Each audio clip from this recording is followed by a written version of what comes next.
Welcome, everyone. Today, we are going to be discussing the most innovative digital workplace trends of the year. My name is Maura Sutherland, Marketing Director at Modo, and I'll be your moderator today. Due to a schedule conflict, today's presenter will be Matt Wilmore, Senior Director of Product Marketing at Modo, who we're very lucky to have. Before we jump into the content, just a few housekeeping announcements. Today's webinar is scheduled for approximately 30 minutes. The presentation will be followed by a brief question and answer session. Please enter any questions you may have during the conversation using the webinar Q&A console, and we'll address as many of them as possible. If time doesn't permit us to address your specific question, we'll be sure to follow up with you via email. We'll also share the recording of today's session with you using the same email address you used when registering. A brief introduction of Matt. Matt has been with Modo for almost 3 years, leading the Modo product marketing and roadmap strategy. Prior to joining Modo, Matt was the lead mobile architect for the University of Notre Dame, a Modo customer. His mobile expertise and understanding of user experience has helped to create some of the world's most engaging apps. With that, I'll turn things over to Matt. Great, thank you, Maura. And thank you for spending some time with us today. I'm really excited to go through and share some of the most innovative digital workplace trends that we've seen here at Modo, both for the past year and looking forward to what we expect for the coming year. So before we get into this, it's important to talk about what is really driving this workplace transformation. It's very clear through our research as well as industry research out there that this digital workplace is taking place and immense amounts of resources, time, and money are being spent to achieve this. But why is that happening? And so as we were working with our own partners and customers and looking in the industry, we saw a number of patterns that emerged for reasons why this digital transformation is taking place. The first and foremost reason is people or companies are looking to engage and retain employees. Through our own research as well as companies like Gartner, we can tell that culture is often the number one item that companies are looking to improve in their workforce. And culture leads to people staying with the company, to growing with the company, as opposed to being disengaged and moving on to another position. So we see that as a huge driver for this digital workplace transformation. In addition, attracting talent is very important. One thing that we do know from our own experience is that because Modo has a large presence in higher ed, a lot of the users and employees that these companies are trying to hire are coming from schools using Modo apps for their campuses. These prospective employees are expecting this type of digital experience for whomever they work for, and they are growing up with always being around smartphones and always being around technology, and so it's expected that they have a solution like this wherever they go to work. In addition, space utilization is also a big issue that companies are constantly trying to tackle. As the cost of real estate continues to rise and you are investing your money into experiences in the office for employees, it's really important to make sure those spaces you're investing money into are being utilized.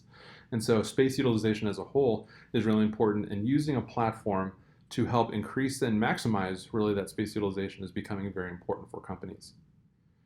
Alongside with that, lowering the cost of occupancy is equally important.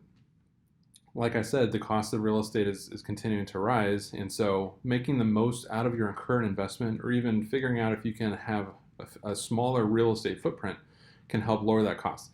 And using an app, as we'll show you later, can help achieve that.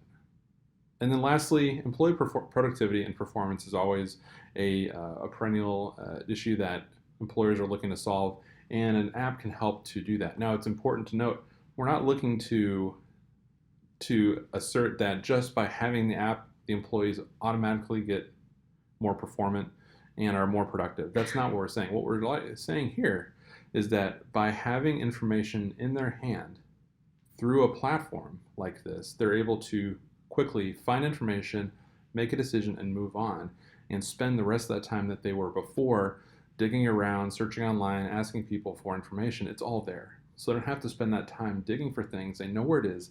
They can get an answer and keep moving. So with that, let's go into some of these trends. And I wanted to pause here and look at some of the features that are most popular across some of our customers. This represents 4 of our Modo Workplace customers, and you can see here there are some patterns to be sure. Dining is continually popular both in enterprise and honestly in our higher ed customers. They do like, people have to eat, and without food, you're not really focused on anything else.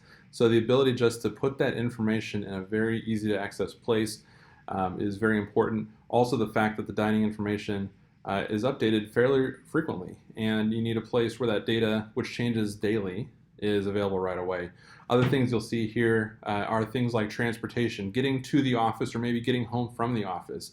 As you hire more employees, you have more people coming into the office. How do they more effectively get to work and spend as much time as possible at the office instead of trying to find a place to catch the bus or even to park when they get to the office?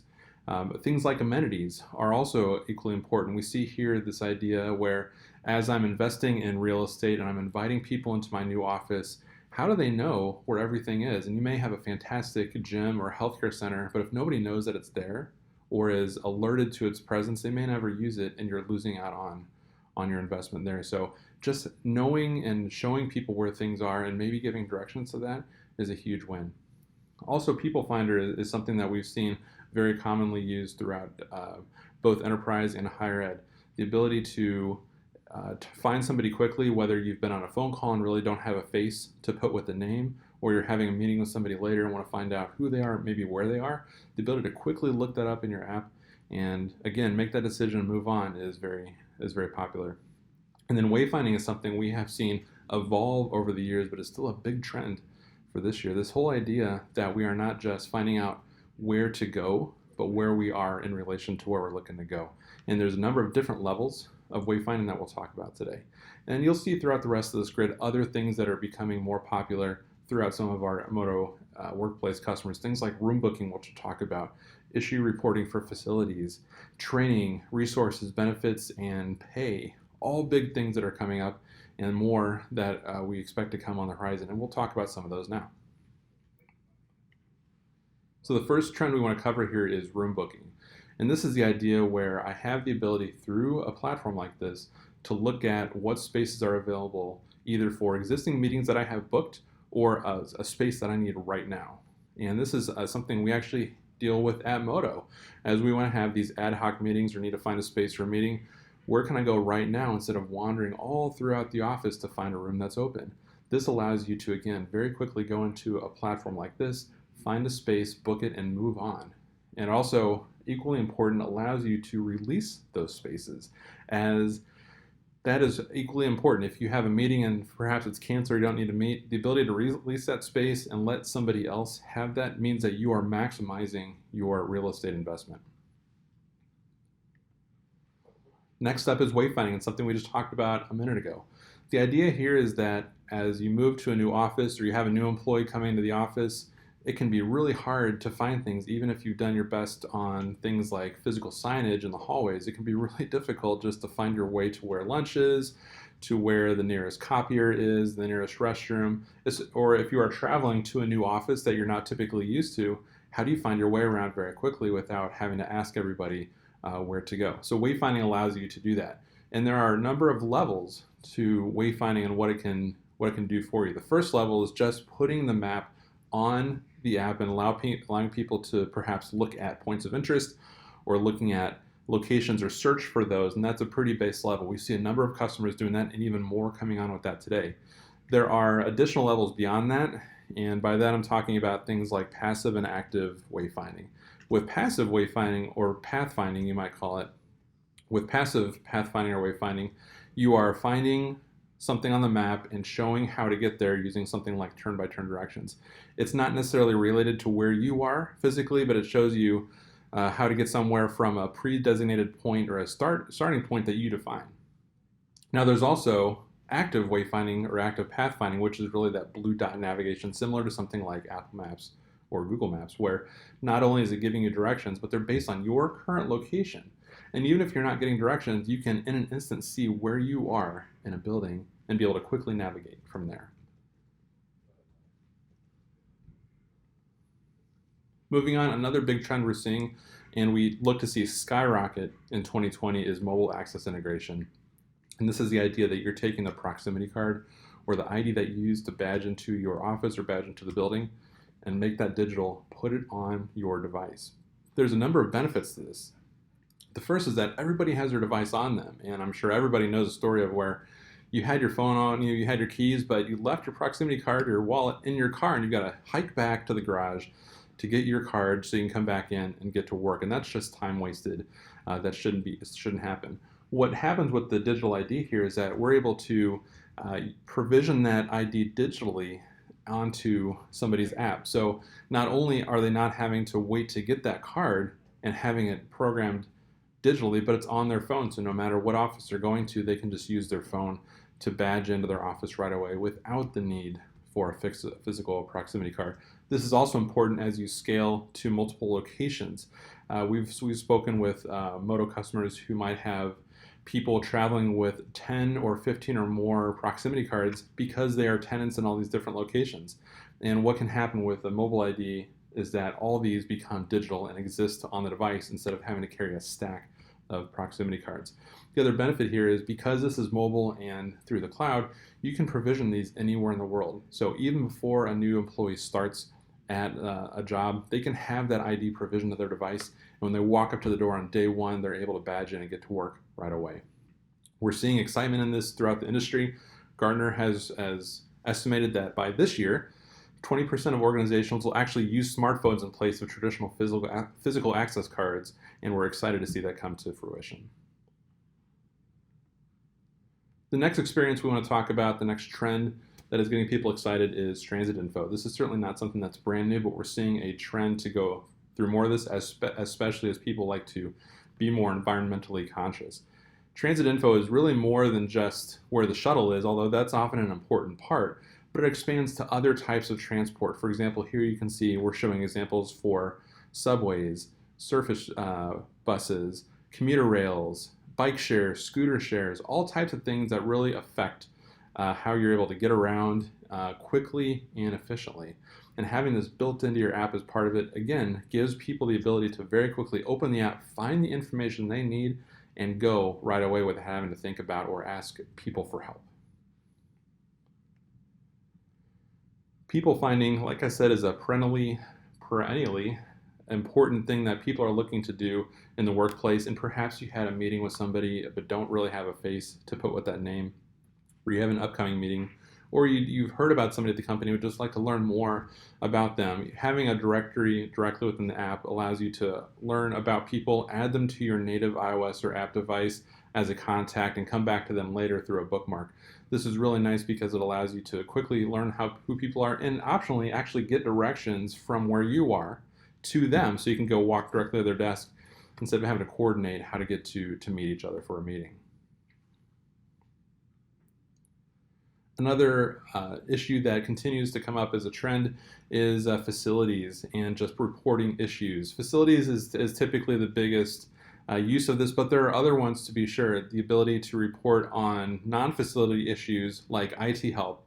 You know, if your password is changed and you can't get into your computer, or if you're having an issue with your power adapter, for example, that can be a good reason to submit a ticket.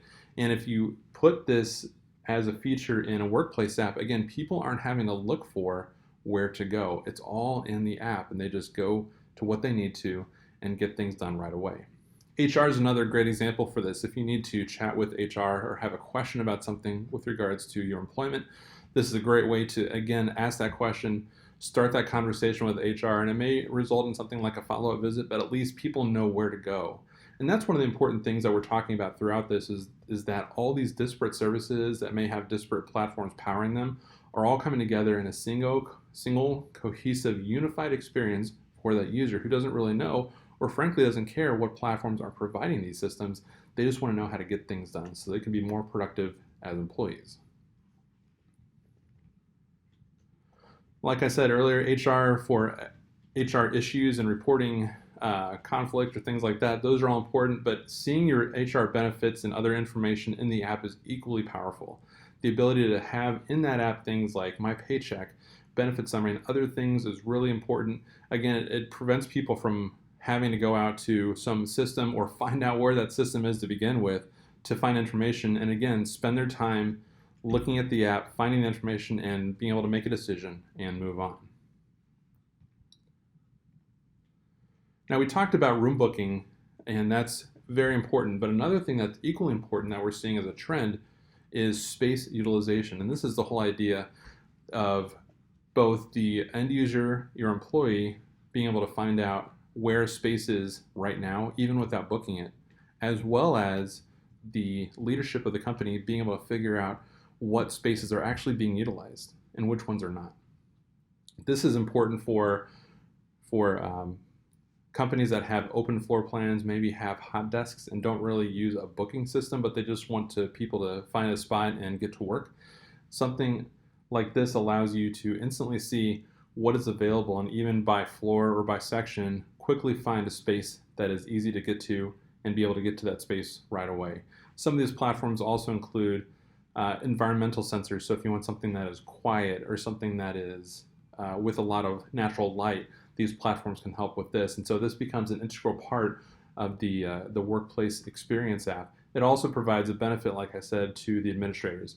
If they see who is or where people are typically working, and they find a section of the floor or the building that's not really being utilized, that's not the maximum utilization of that space you've invested in. And it's important to know about these issues so you can rectify and make every square inch of your facility as usable as the rest. Like I mentioned earlier, dining is critically important. You have to eat, and if you're hungry, you're not really focusing on anything else. This has been a very popular trend for a number of years for our customers, as well as in higher ed. Students have to eat just as well as the employees, and so the ability to put rapidly changing information like this into an app and make it very, very simple for people to access that information and go right away is critically important. What's nice about Modo is that we provide a variety of ways to make this happen. So if it's more static information, same information every day, versus things that change every single day, you can surface that into the app and people can find out what to do. We use this here at Modo ourselves, so we know where the food trucks are, where the local eateries are. And so even employees on their first day, they add the iModo app and they're able to right away figure out where to eat and where to go so they're not wasting time. Also, a big trend that we're seeing in enterprise, which is really exciting to us, are special events. And this is the idea where they are taking things like Lunar New Year from Jabil, you see here Family Day from another enterprise customer, and other things like this, and putting those into the app as another way to engage your employees into the workplace experience and provide a new perspective for how the company actually connects with its employees and amplifies, like it says here, this culture of inclusion. And this is really exciting to see other enterprise customers taking the lead on this and looking to do more and more with special events in the app that provide not only stickiness for the app, but an exciting and different new way to use the app to engage your employees. So with that, that's just an overview of a lot of the trends that we are seeing that are driving this digital transformation in the workplace.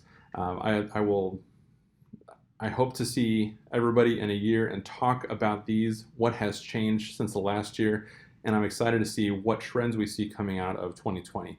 So at this point, I will pause and see if there are any questions. Okay.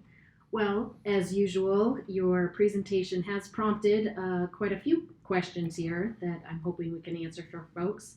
So the first of these is, can you work with multiple integration partners for room booking? Yes, we do have a number of integration partners that we are working with today. And for most of the partners out there, we will have a ready-to-go, out-of-the-box solution for a customer. And those might include things like EMS or Office 365 or G Suite. In the case where there is not a ready-made integration ready to go, there are a number of ways to integrate a platform like that into a Modo workplace experience. And the important thing to realize is that there are often many ways to integrate the same platform into a Modo workplace experience. It could be something as simple as starting with a responsive web view that is added to the app, and then later looking at something like a more integrated solution, which could take a number of different forms. I think what's really important to consider is that we don't want to focus or start with the integration itself. but the experience and work backwards from there. What will really give people the best experience and allow the company to achieve what it's looking to do, that will quickly identify the right integration type for this use case. Great response. Next question is there a desktop or mobile web option in addition to the native app experience? Yes, there is. So we do, as you saw in the slides, support iOS native as well as Android, and this scales up not only to iPhones and Android phones, but also to tablets. And then on the desktop, we support that as well. And we do have a number of customers who will use a desktop experience either to mirror the native experience or perhaps do a complementary experience because they believe that their users want to do different things on mobile versus desktop. So we certainly encourage and enable that type of experience. One other thing that we're seeing a growing trend of is the use of kiosks. So as people walk into a building and they want to see the space availability on given floors before they even get on the elevator, this is something they can glance at either as a passive display or even an interactive kiosk that people can walk up and touch and find exactly what they're looking to do as a complement to their app. And the nice thing about that is that when they go into their app later, let's say they're in the elevator or they're on the floor later in the day, the app experience mirrors and complements that they saw on the desktop and then on the kiosk. Great. So a question that we often get from enterprise users is, do users need to authenticate themselves before accessing the app's content? That's a great question. And the answer is they don't have to authenticate themselves, but it comes back to the experience you want to provide. Providing an anonymous, unauthenticated experience, you can get a certain amount of the way. Once you want to get more targeted content, more relevant content specifically for a given user, authentication will come into play there. The nice thing about a platform like Modo is that you don't have to have all this in place on day one. You can certainly have an open experience where employees perhaps select their location, select their persona, and are able to be productive. And then when it's time to add authentication, or maybe when you have the resources to do so, you can certainly add that in. And we support all the major authentication protocols and providers, and we have a number of customers using systems like CAS or ADFS or OIDC, whatever is coming to bear at the company. We are happy to support that and make that work. The nice thing again about the platform is that you can be highly iterative with the approach. So you can start out with an anonymous or non-authenticated experience and then move into a more authenticated, more personalized experience as you go on. Great. And the last question is, what is the average size for organizations looking to implement these types of workplace features?